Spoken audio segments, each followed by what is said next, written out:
So yeah, I am at Risklayer now. I did most of this, well, all of this research while I was at Karlsruhe Institute of Technology in Germany, and I'm actually again now have a part-time position at KIT and at CEDAM at the Center for Disaster Management and Risk Reduction Technologies. So yeah, I'm still representing all three of these organizations, or Risklayer is a company, and the other two, school and a organization. So I'm going to be talking today about effective communication of disaster response information, and the title could be barriers to effective communication, because I'll be talking a lot about barriers and disaster response information. A big focus is on warnings, but this could also be information about how to respond even after an earthquake or a typhoon has impacted. So it could be about relief information as well. And sorry, my clicker is not working, but my keyboard is. So the research problem really is that we have disaster response information and we have people in need. So people may be in need of information itself, or they may be in need of shelter or of transportation to evacuate. They may need materials, such as in this image with sandbags. And so we have a lot of disaster response information that's out there, especially as an event is unfolding that we can predict, like the current hurricane that's hitting the Florida coast. And here you see all types of information. You have on television a lot of different modes of communication. So there's images, there's videos, there's maps, there's sort of interactive elements that are showing, how high a storm surge is. You have sort of even statements that are being made right now about the impacts being life-threatening, about there being catastrophic flooding. And so the real research problem is that this information needs to be delivered to those people that need it. It needs to be understood, and it needs to be acted on. And so this was what I was researching as my PhD, and which I finished in 2016, but a lot of this is still relevant today. And so the theoretical framework that I used was a combination of three fields of research. One is the vast literature on public response to disaster warnings, which discusses how any individual, when hearing a warning, goes through a social psychological interpretation of the warning to understand its meaning, to either believe, to assess whether they believe it, to personalizing it to themselves, to deciding how to respond, and confirming that their response was the right one, and determine if any other actions were necessary. As well as communication theory. And there's essentially two sides to communication theory. One is the technical problem, which is getting a message through a channel to a receiver. And the other is the semantic problem, which is transferring meaning to that receiver. So this branch of research is actually a major part of it is semiotics, which is the study of signs and the transfer of meaning and understanding of signs and interpreting. And so what we often have in warnings is that there is a sign such as a tsunami sign or any kind of indication of a typhoon strength or earthquake magnitude, locations, maps, all these things within a warning, and the intended meaning of the sender and interpreted meaning of the receiver are often not the same, and this can cause problems. And the third field of research is complex adaptive systems theory, because first off, a disaster is complex on its own, and the disaster communication system is then a very complex system with numerous actors, and the actors must adapt to their natural or to their disaster environment. And the key takeaway from systems theory is that the more you understand the system, the better you can learn at how to improve performance So my main research question was when attempting to communicate disaster response information to the public, so be it warnings or response information about relief or aid, shelter, funding after disaster, how can a sender identify and fix communication problems? And so there's really then 4 sub-questions to that, which I will take you through in this presentation now. One is how can the content itself in a warning be, or deficiencies in the content be identified? And what are the pathways to sending messages to the public? What are the technical and semantic barriers to getting the information to the public and having them understand it and act on it? And how can we gain feedback from the public to ensure that the right or that the intended actions were taken? So there's a whole lot of literature that outlines, the different content that should be in a disaster warning. And yeah, one method is to look at the questions that a disaster warning should answer. And so there's from, basic questions about just what is threatening to who is threatening when, what protective action should be taken, as well as to information seeking. So what information do people need? Where can they get it? Do they need that information now? And to these semiotic questions about, what do the codes in the message mean? What are the meanings that the message is trying to convey? And what's the most important message and meaning for a specific receiver? And these all were, at the time of my PhD, major literature. And there's also a whole heap of literature now that highlights the importance of impact-based questions. So, what are and impact-based forecasting? So what are the potential impacts?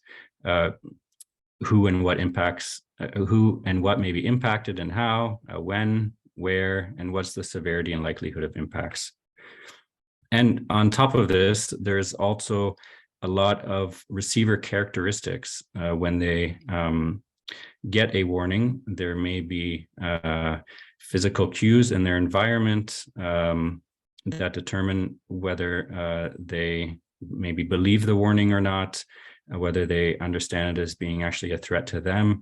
There's social cues, there's perceived risk, and it's also argued in the literature that these personal characteristics of the receiver can also be addressed in the warning itself. So then this is also represents another list of potential content for disaster warnings. So as you can see, then warnings could potentially be getting very large, and of course priorities would need to be made. But some of the things that could be done then is if characteristic to be worried about is ensuring people perceive the risk, then it could be to really specify the risk, to explain the hazard, to remind people of past experiences, to outline potential plans of action. So really addressing the different characteristics that could influence how people interpret the meaning and act.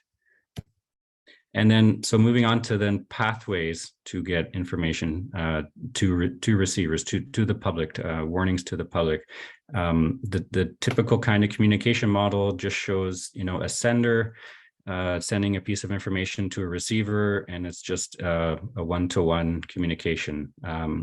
And in disaster communication system, it's a lot more complex. Even this here by Lindell and Perry is actually a very simplified version of the disaster communication system.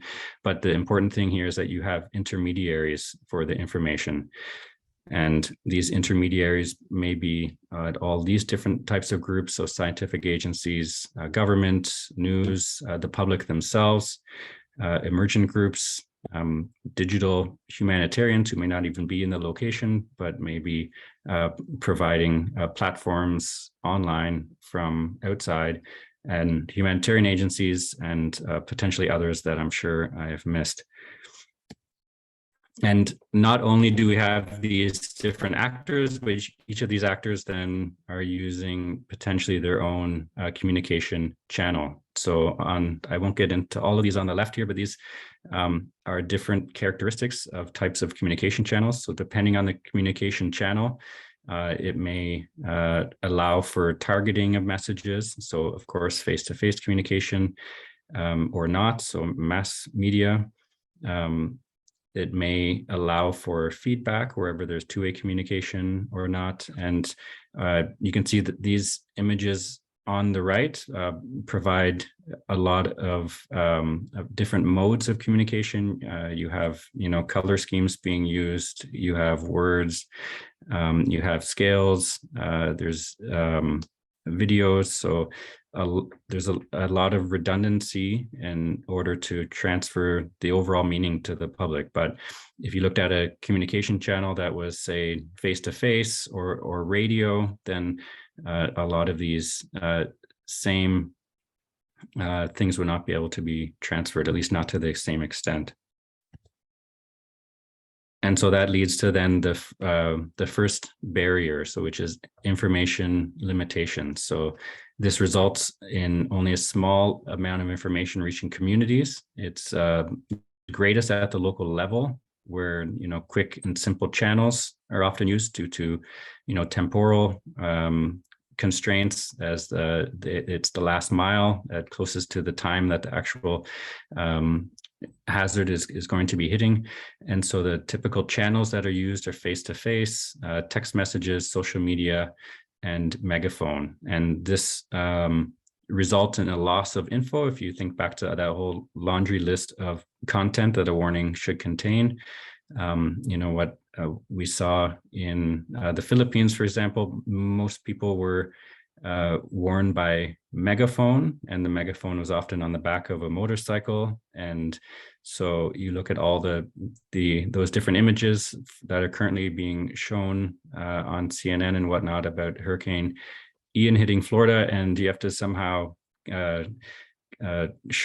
reduce all that information into a verbal message that someone's only going to hear for about 20 seconds as you drive by them. So it's really a loss of info and then potentially meaning.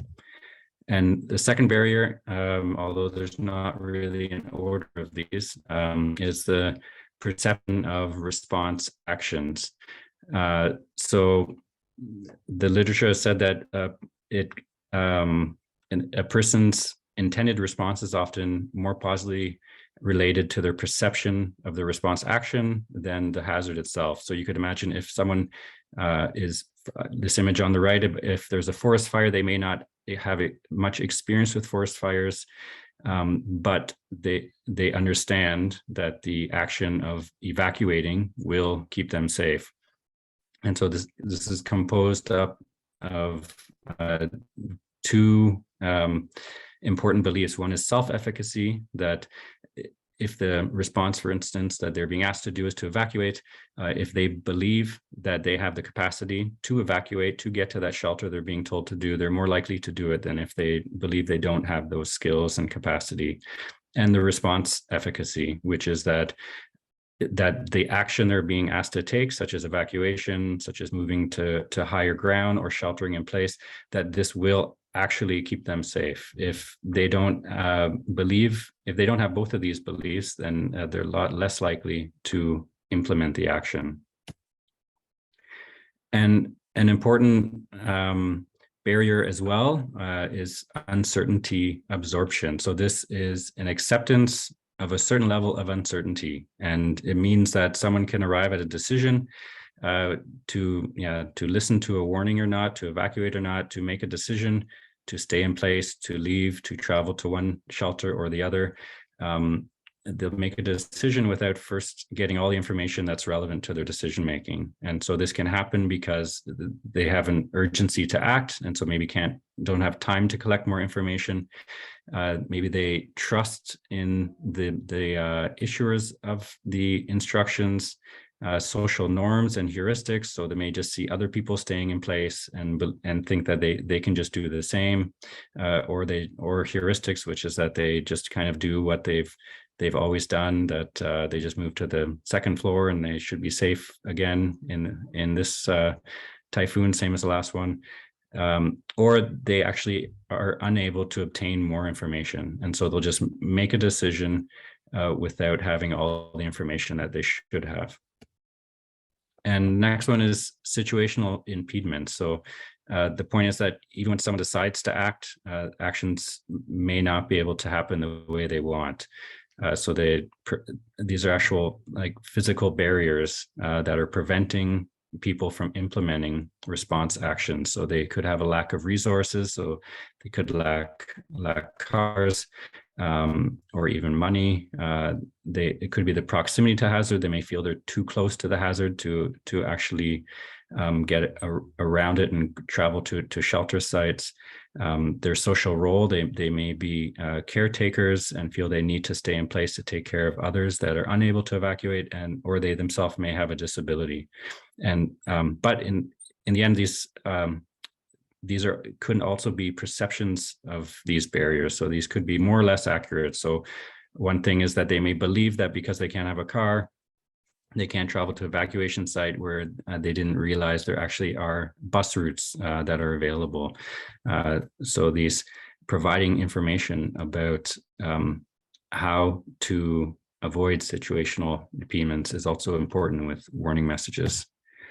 And then, of course, yes, the meaning of messages is hard to transfer. So the meaning is not inherent in a message. It can be interpreted differently depending on people's education, their culture, their status, their work, and their experience. And the meaning then changes as it's being sent from one intermediary to the next.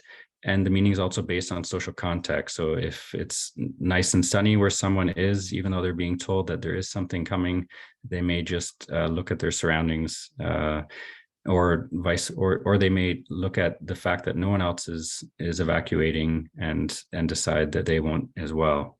So transferring meaning in the way that's intended can be difficult.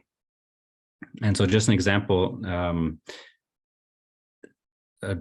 important part of transferring meaning is that the person sending the message and receiving often have a different code for interpreting that disaster warning. So especially when you're looking at a scientific agency sending out a warning to the public. In this first example here, you have a lot of what some people may see as just gibberish to them, and they may not be able to understand that this is really a hazard for them. This was Typhoon Nepatek in 2016 in Taiwan, as opposed to some of the current messages from just yesterday from the government of Florida, saying that in some areas there'll be catastrophic flooding, life-threatening storm surge. So it's really a big difference in that they're really using simple language people can understand and pointing out how serious the threat is. And lastly, the importance of feedback. So as messages are transferred and from one intermediary to another, that message can become distorted, and feedback is then needed really to decipher if the warning was maybe not received by the public, if it was not understood, or maybe it was ignored, or importantly, if people did understand it, they wanted to act, but then there was something preventing them from acting. And the importance is that the feedback has to go back up the communication chain, back up the different intermediaries rather than directly to the initial sender. So the methods that I did for my PhD for the research, I initially did a thematic analysis of looking at a lot of different warnings. So on the right, you see either warnings or news bulletins, different reports that were issued within the first either few days leading up to a typhoon, and then the first about 5 days after, or about the first 5 days to a week after an earthquake. And I looked at the different themes that were apparent in the messages, as well as themes that were indirectly related to the messages. And then for 10 of these, actually, the last 10 there, these are actually done in near real time. So as these disasters were happening, the other ones using ReliefWeb, I kind of did like a simulated near real time. So looked at the dates of the reports and did it then. And then for 3 of them, I did quantitative surveys and interviews. So these were for Typhoon Haiyan and Hagupit in the Philippines and the Gorkha earthquake in Nepal. And so these, I'll just go through the results. The thematic analysis of the 21 disasters ended up in a classification scheme. So very similar to other researchers, I identified what questions need to be answered in a disaster response message or a warning, but it could also be with response information after a disaster has occurred. So looking at, say, warnings here, these basic questions are things, just very simple information like what, where, and when. And then on the right column, it's really more the analysis, the deciphering meaning out of that. So for warnings, it's looking then at, how do the details equal a threat? Same with basic human needs. In the semantic or analysis questions, it's looking then at how do they occur and how long are they expected? So what does it really mean to the receiver? Rather than just identifying what the impacts are, what does it really mean to them? And so these are 8 of the categories. I won't get into all of them. These are the rest of them. So there's 22 altogether. So it's looking at the description of the event as well as the potential impacts on individuals as well as systems, and then even getting into coordination. And so for 10 of these, I did a near real-time analysis. So this is then a presence absence scoring method of just identifying, looking at those questions, seeing which ones are actually answered. And later there's I did then like a comparative assessment to see, because of course a question may be answered, but it's not fully answered. So you can then look between categories to see if there's contradictions. Just one thing that was highlighted was that in Typhoon Haiyan, because the warnings really did not explain the amount of damage and threat that the storm surge could occur. And so at that time, there was also no, how do the details equal a threat? There was no information on that from the NDRMC, the National Disaster Risk Reduction Council. Whereas in Typhoon Hagupit, there definitely was. So this happened a year after. There was definitely information explaining how the details of the typhoon and the storm surge equaled a threat. The only thing is that, again, the NDRMC, the government did not provide that information again, but it was provided by news agencies. So they took the scientific information and they then took it further and explained what it meant to the public, acting then as an essential intermediary. And I also did the same near real-time analysis for the Gorkha earthquake. This is all of the, actually, this is still not all of the categories, but most of them. And looking at warnings again here, even though you would think there shouldn't be any warnings for the earthquake, there were still a lot of aftershocks after the Gorkha earthquake. And yet in the first few days after the earthquake, there was still no warnings from the government that there could be aftershocks. And so aftershocks did cause landslides and damage homes, and led to casualties as well. So even with the earthquake and with aftershocks, there could still be warnings, and this at the time showed that there was none within the first few days. And so I'll now skip to the survey results. It was very good in the Philippines that I was able to look at 2 events that happened in the same location just a year apart. So Typhoon Haiyan, Typhoon Hagupit hit the same islands in the Philippines, Samar, Eastern Samar, and Leyte. And this is where I did the surveys then.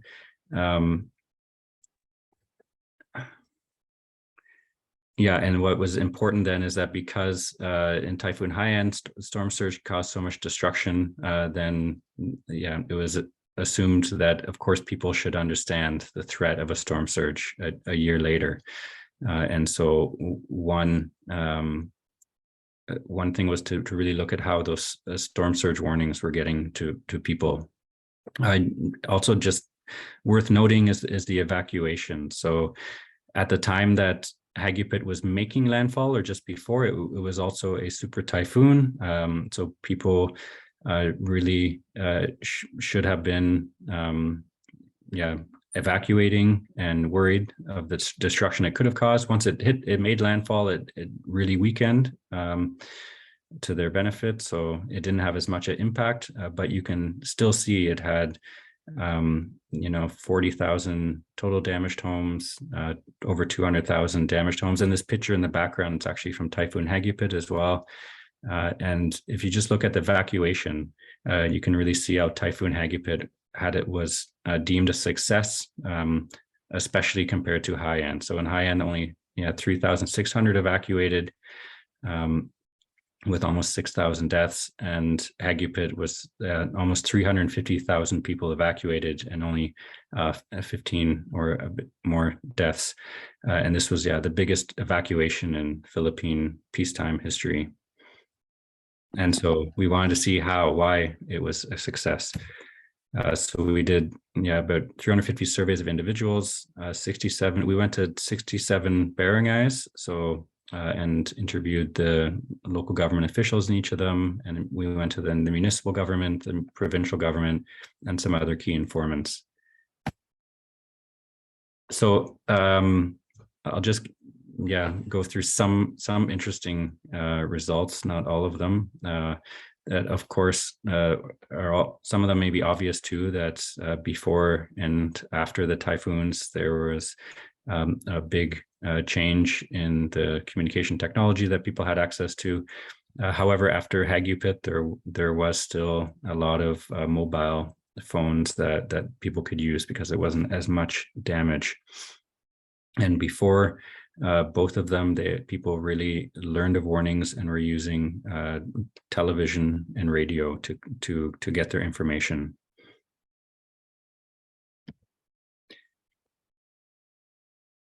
And so the best sources for warnings before both were TV and radio, and for afterwards about finding out information about humanitarian assistance, then people, because they lacked the telecommunications, they turned to their local officials and family and friends.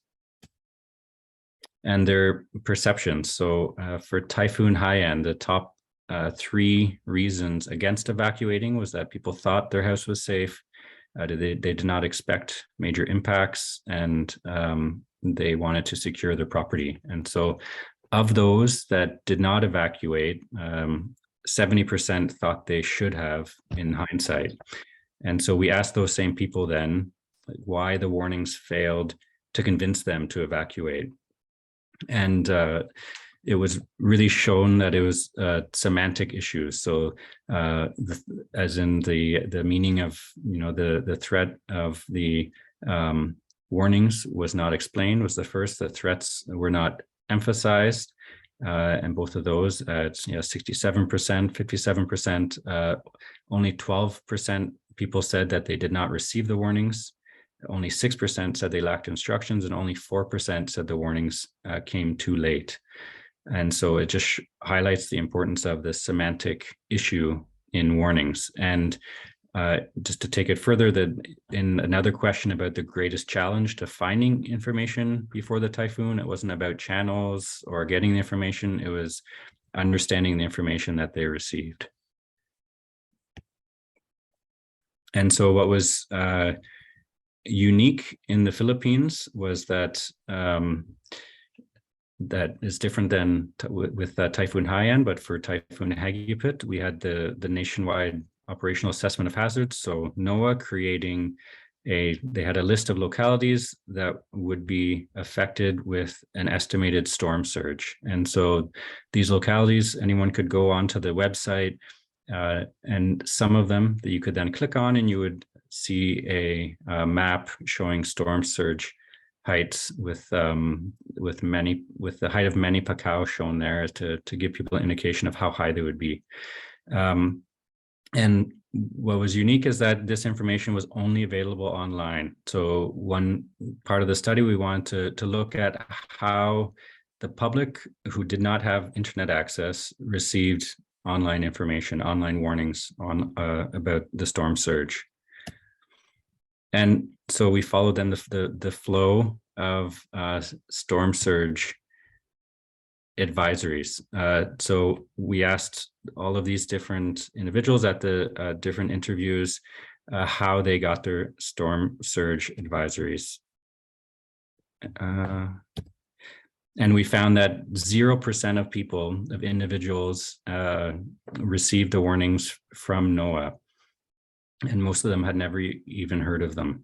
But it was different as we go up. There's more, but the Bering Ag Council level, but only 13%. At the municipal level, 71%, and at the provincial level, 66%. But there not as many people were interviewed there. And so the question then is how were those warnings then distributed? So NOAA then had the website, which was accessed by the provincial government online, who then sent mobile text to the municipal level, who then sent mobile text as well as face-to-face communication with the local level, who then used megaphone and face-to-face with the public, as well as the municipal level also did their own megaphone runs going out to their areas. So you can see that each of these steps at each intermediary may have a different communication channel, where at the start you had a wealth of information with maps. At the end, it's something being transferred to the individuals with just spoken language with a megaphone. And now the survey results for Nepal. Again, we also did a number of individual surveys, local officials, key informants, and as a separate, we combined the results also with the household survey on a shelter study. And we went to 8 different districts that were affected. And of course, as expected, ICT by location was important. This is even before the earthquake. So urban, semi-urban, and rural had different access to different types of communication channels. And they also had their preferred communication channels, with rural preferring face-to-face, as well as megaphone, urban preferring TV, and also surprisingly megaphone and radio, and semi-urban in between. And the key informants, their greatest challenges to obtaining information on impacts and relief efforts, surprisingly, was blocked road. So even though no phone network and no electricity was there, what we found out is that a lot of local village leaders would walk even sometimes a day or more to their local village development council in order to get information on where their village could seek aid, relief goods, funding, information about reconstruction. And so having roads blocked, they would also travel by car. So in the end, they would have to walk around all the block roads. And so having these roads blocked actually prevented them from communicating. And so just a summary of the key barriers, which is that, information needs are dynamic, channels impose limitations on content, access to channels vary among individuals, meaning is difficult to transfer, and perceptions can be inaccurate, and situational impediments inhibit the response. And so what I did was, taking all this, I proposed a model for communication of of, you could say, disaster warnings, but also just of disaster response information in general, whether it's warnings or information after disaster. So this is just the basic unit of the model. You have a sender, a receiver. On the top, you have the actual message, and these are the different things that you can analyze. So you can look at the physical channel being used and understanding its limitations, the actual content. You can carry out similar comparing the content in the message with the classification scheme developed, and how that content is treated. So if certain aspects are emphasized in order to give a priority, you can understand that there's an intended meaning of the sender and an interpreted meaning of the receiver. And in order to understand if these are the same, the only way is really through feedback. So feedback then confirms that the message is received, that it's understood, and confirms if any further needs are necessary. So further needs could be more information, but they could also be physical interventions, such as, sending some means of transportation to pick up people, or sending, if people are advised to shelter in place but have no sandbags, no plywood, it could be sending these materials to them.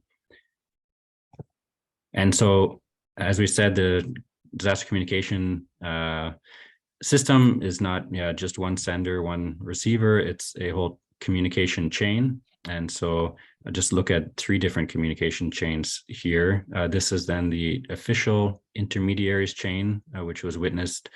These titles are more in line with what we saw in the Philippines, but it was the same thing in Nepal, that the government agencies sent information down this chain to the public. And the importance, at least in those 2 countries with those 2 systems, is that at every step of communication, it was two-way communication, which meant that feedback could easily be obtained.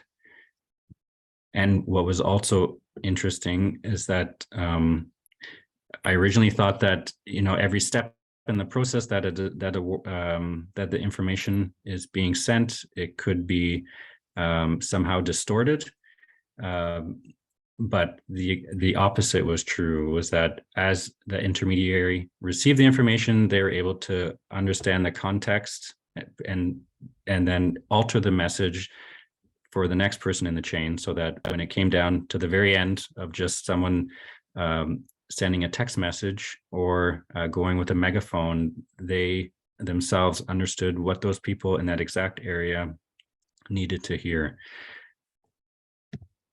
And so what was missing or was generally missing in news media is this feedback. So except for, in some cases where there's actual kind of field missions to affected areas, that really only provides limited feedback from the public to the news media. There's maybe a bit more feedback from the news media to government sources, but the news media lacks feedback. However, where they lack in feedback, the news media can provide a lot in interpreting messages, providing more context, and informing people that way. And then, of course, there's an absence of any intermediary. So this is typically through, it could be social media, it could be just through television, through text messages that go directly from a scientific agency or national government to the public. There's essentially no feedback. And so they really don't know what the public is doing with those messages, or if they even receive them. And then you can combine all of these into a combined model, looking at the communication system. So these are those 3 shown here: news media on the top, direct communication in the middle, and the official intermediaries along the bottom. And what you can start doing then this can help with planning for disaster communication, but it can also help in near real time as communication lines are failing. If you don't know how people are responding, and you need feedback. 1 second, sorry.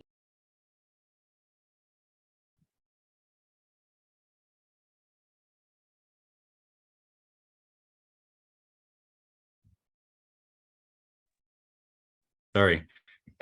So yes, it can help with planning, but as well as during a disaster as it's unfolding or afterwards, you can start, viewing the system. This one may be representing especially what we witnessed in Nepal and in the Philippines, and it may look differently in other countries, but you can start seeing, okay, where you can get feedback from and where not. Of course, all of these distribution and communication chains should be used at the same time, but you can at least identify which ones may have limitations and which ones you can benefit from in which way.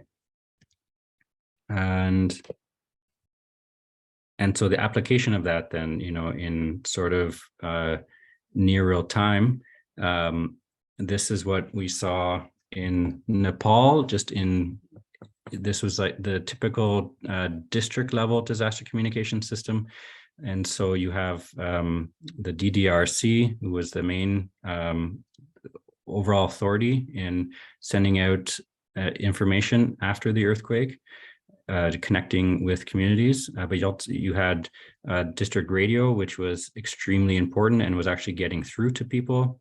You had the village development committees that were getting through to people, but again, through face-to-face communication by most people just walking to these headquarters.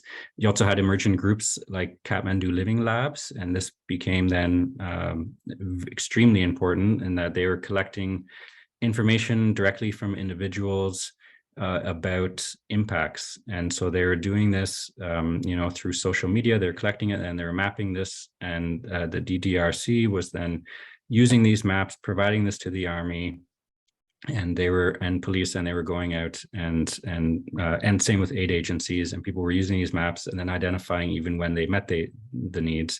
So they became extremely important. And so the idea here is that the more you can visualize the system, then the more you can start seeing where improvements can be made, and especially in near real time. So if communications failed, you could see, okay, which actors are reaching the community face to face, which actors are reaching by radio. One interesting aspect that you see here is that you see the way the arrows are going is that the local police were collecting information from the individuals in the community, but because I interviewed them, they said it was not in their mandate to provide information to the individuals. So they only collected information. They then, by two-way radio back to their district headquarters, they updated them. That information was given to the DDRC, who was then giving that information to the district radio, and the district radio was then informing communities about where they could find aid. If radio was down, then it would make a lot of sense if they understood their system that the local police themselves, because they're traveling around to the individual communities, could be delivering that information directly to the communities. Another thing that was interesting, even with Kathmandu Living Labs, even though they did an amazing job, they were able to also collect information by people just calling in.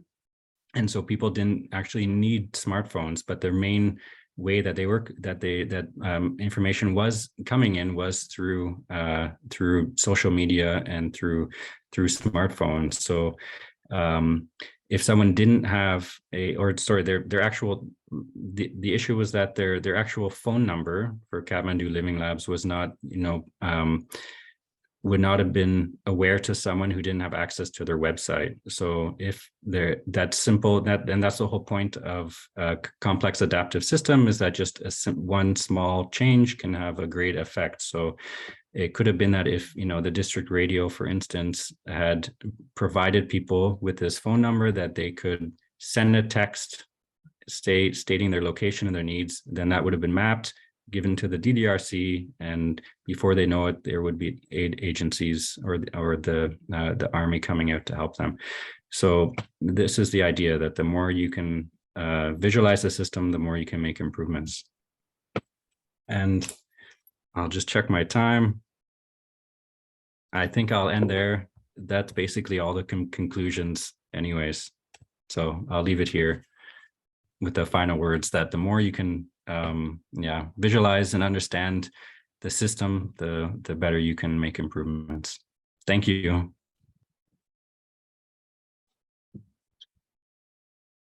Thanks a lot, Trevor. This was really fascinating. I stayed impressed by the amount of data you collected for your PhD. It's really wow. It must have been very fun and a lot of field work. Yes. Yeah. So the floor is open for questions. Sorry, Trevor, please go ahead. No, I was just going to comment. Yeah, it was. I miss it. You know, I miss the field work. I haven't done field work since this stuff now that I'm talking about, and so it's great to reflect on it and think back to the huts I was staying in and the rickshaws and little boats. Yeah. We have some questions. Yeah, there were some questions in the chat.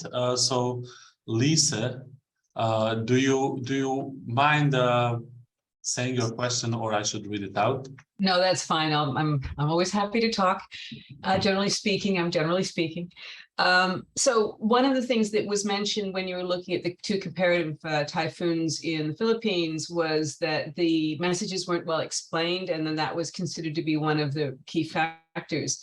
But in my experience in raising a teenager, you can explain quite thoroughly, but if they don't think they're vulnerable, it really doesn't matter what the risk is that you're explaining.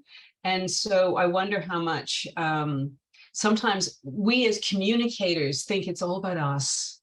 And so if only we did our job better, if only we explained it more. Did you have, I mean, you've done this research a while ago, in your own experience since then in applying it and being involved in those communities, how much do you think a sense of personal vulnerability feeds into the way these messages are received? Yeah, I mean, there's a number of characteristics of the receiver that deal with how they perceive the threat to themselves. So you even right now, or well, in the last few days with the typhoon Ian or Hurricane Ian in Florida, all the statements about it being potentially catastrophic. I think unless people really understand that their area is included in these comments, that it's catastrophic, not just to other areas, but to their location as well. And that's why it really needs to be, okay, not just it's a big threat, but who is it a big threat to? And where and what makes you a threat, and people look at their own situational environment, and lots of things can prevent them from understanding that it really will impact them, such as that people around them are not taking it seriously, so maybe they won't. That for instance, in Germany, with the flooding that occurred last year in Ahrweiler, there was also, there was hard to say what was a mistake, but one thing that was stated was that it was a 1 in 100, a few years just before the flooding, there was a flood that they called a 1 in 100 year flood. And that was only a 1 in 100 year flood because they didn't include a few major floods that happened back in 1930 and 1906. And if they would have included those, then it would have only been a 1 in 30 year flood. So then, there wasn't much damage back then, a few years before last year in that flood. But then when this flood came, they again said it was a 1 in 100 year flood. And so people just thought, well, yeah, based on experience, I won't be impacted. It's another. This 1 in 100 year, in terms of really crap communication, it makes you think something that's not true. If you say it's a 1% chance of happening any given day, which is not, completely inaccurate, although hydrologists say it doesn't count intervals. But for communication, it's useless, because I remember somebody saying that and saying, okay, so it happened last year. I got 99 years before it's happening again. And then somebody explained that's not what it means. Exactly. And Yeah. So what does it mean? The 1 in 100-year flood? Yeah. means nothing. It should have been, it's this height of a flood. Anyone who is in this area, their house could first off be destroyed. And if they're out in the streets or on the first or second floor, they will be underwater. Yeah. But don't you find the lack of cognitive ability the closer you get to the disaster, the less you can think? Right? So you can plan a day in advance or a month in advance, but when it's barreling down on you, cognitive abilities are really impacted. Did that factor into your studies at all? Yeah, I mean, by the sounds of that, it sounds like you may be talking about like that people sort of panic as a disaster is coming. No, I didn't actually. Take a look at it. You'll find it fascinating. There's some great research on smart people who get really stupid. It's the closer a problem appears to be. Mm-hmm. And I think Horst Kramer has had a question too. At least I see your hand up. Yeah, thank you very much for getting the opportunity of talking a little bit also here. The very best thanks for giving such structured scope of the whole situation. I also wanted to refer to the practice of that last year Central European disaster, and I'm involved in the aftermath also in the German part of it, at least, and we observe what is going on in the neighboring countries. Now, in Germany, we have, as you know, but maybe the others not so much, we have two federal states that are touched of that R region. We have parliamentarian investigation committees. And I tell you, all what we are talking about here is not just a nice scientific investigation.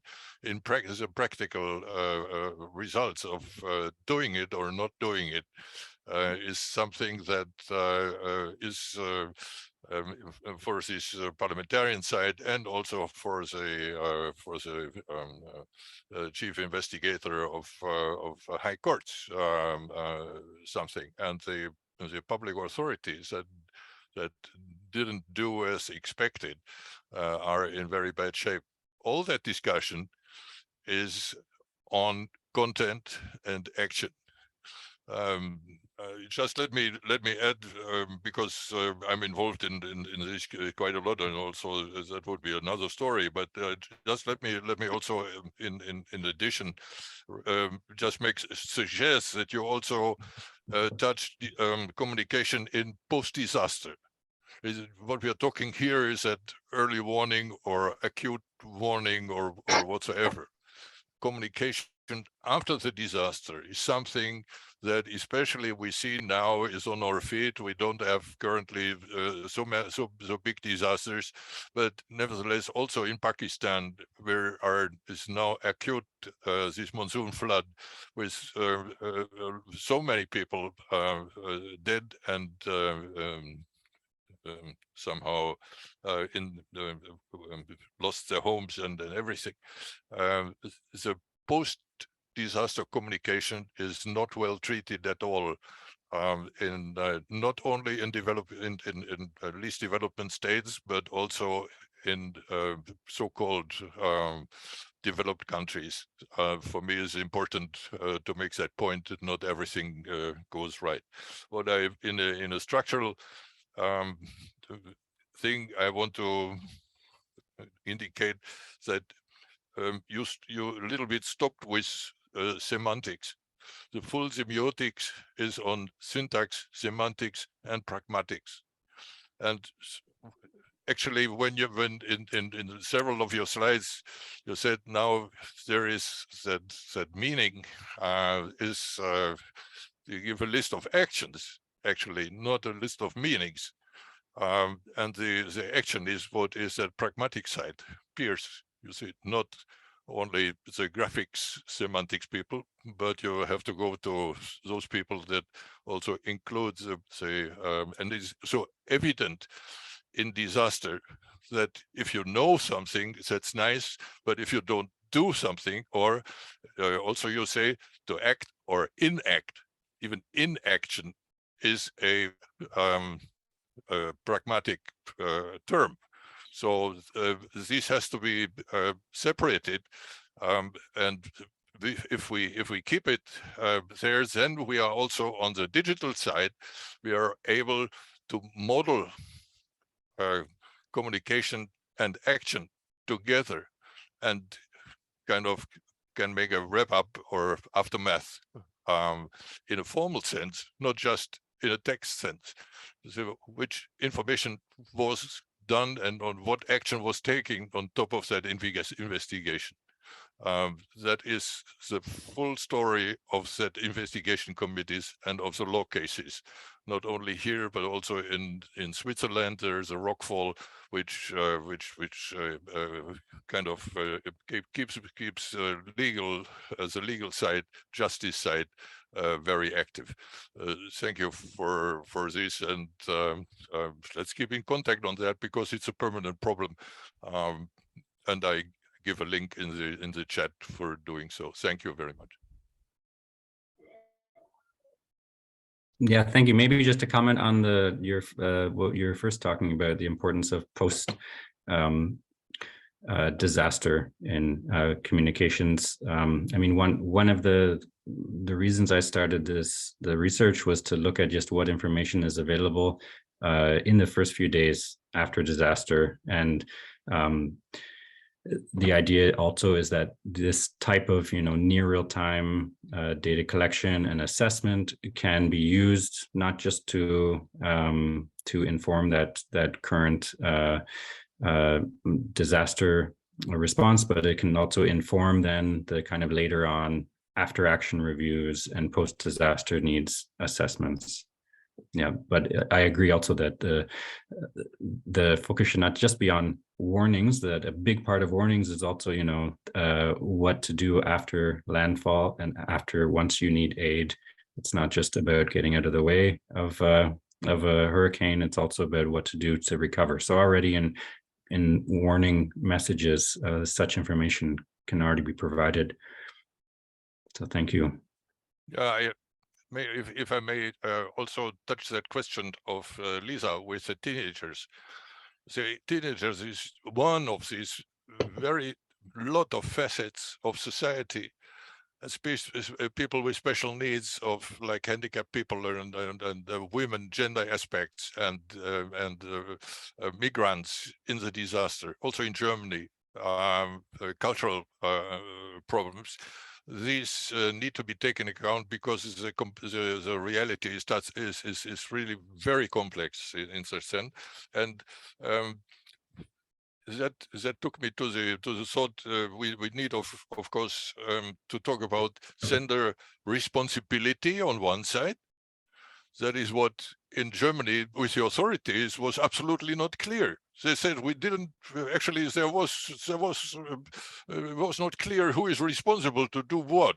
You see that it takes hours of time with while the flood is coming, and it's crazy. You wouldn't expect that in a German authority environment, and then. It's a sender's responsibility, its own authority. Am I responsible to do it or not, or who is doing that? You can discuss that, and local authorities are keen on doing a lot of discussion, but in time of disaster, it's not so good. And now we are talking in the aftermath. We are talking about accountability. Who is accountable for certain things that go wrong? So we all have to take that in a social behavior action, the social surroundings, and finally something like trusted actors. If you believe in television, That's one side. If you're teenager, either you have your key messenger influencers. If they say it, you go. If your parents may say, some teenagers would trust their parents and would say, when they say go and evacuate, they would go. Otherwise, some would be critical, and that would be needed to have a scope in all society, in all these facets. And then we serve society much better as we do now. Thanks a lot, Horst. We're actually 2 minutes over the time. I'm really happy to see a lot of discussions happening. So we have Gubide. I'm sorry for probably mispronouncing the name. Do you want to give a final question, because I see your hand is raised? Okay, thank you so much for giving me the floor. My name is Jean Gouvide Babidi. I'm from Benin, and I'm a PhD student in climate change and disaster risk management at West African Science Service Center on land use in Lome Republic. So currently I'm working on malaria risk prediction and modeling in Benin. And when presenting your result, you found that the most material the people use to be informed about the occurrence of the disaster is television. But in your model, you put a radio as a material of communication.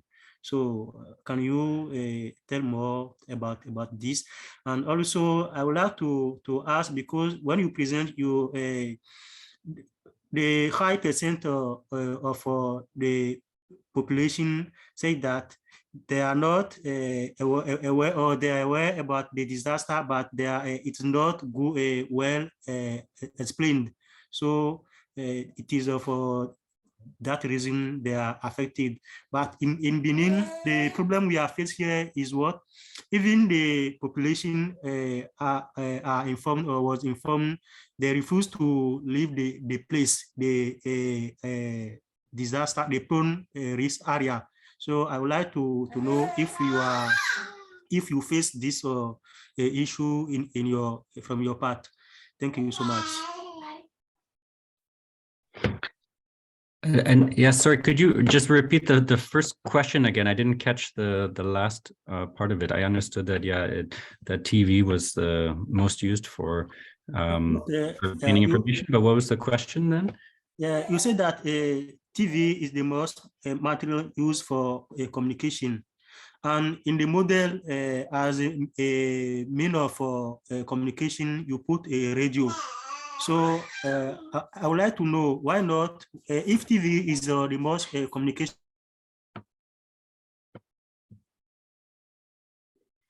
a radio? Yeah, that's because that's what was then actually observed, because television was, used, for instance, for warnings leading up to these. In Nepal, it was the earthquake there, and then once the earthquake happened, then most people didn't have TV anymore. They're either because of electricity being down or the networks being down, but the radio, especially their local radio stations, were what they were actually using. That's also why it's not like you could just take that model and apply it to some other country and disaster communication system. You'd have to look at the actual situation to see if if TV is still working, then of course that would be the way to go. But if not, then you have to see what's actually being used. So that was the reason that it switched there. Okay, thank you so much. Thanks, Trevor, and thank you for all the great questions and discussions. Marlene posted in chat the date for our next webinar together with the speakers. So we're going to meet on the 27th of October at the same time. And we'll have Dr. Tise Hermans from Wageningen University discussing on the integration between indigenous and scientific knowledge in early warning systems, and her recently published paper. So yeah, we're looking forward to seeing many of you there. As always, the registration link will be communicated to the RiskKAN channels and our social networks. And thank you very much, Trevor, once again, and everyone for attending. Thanks, Trevor. Thanks, everyone. See you all next month. See you. Thank you. Bye-bye. Bye.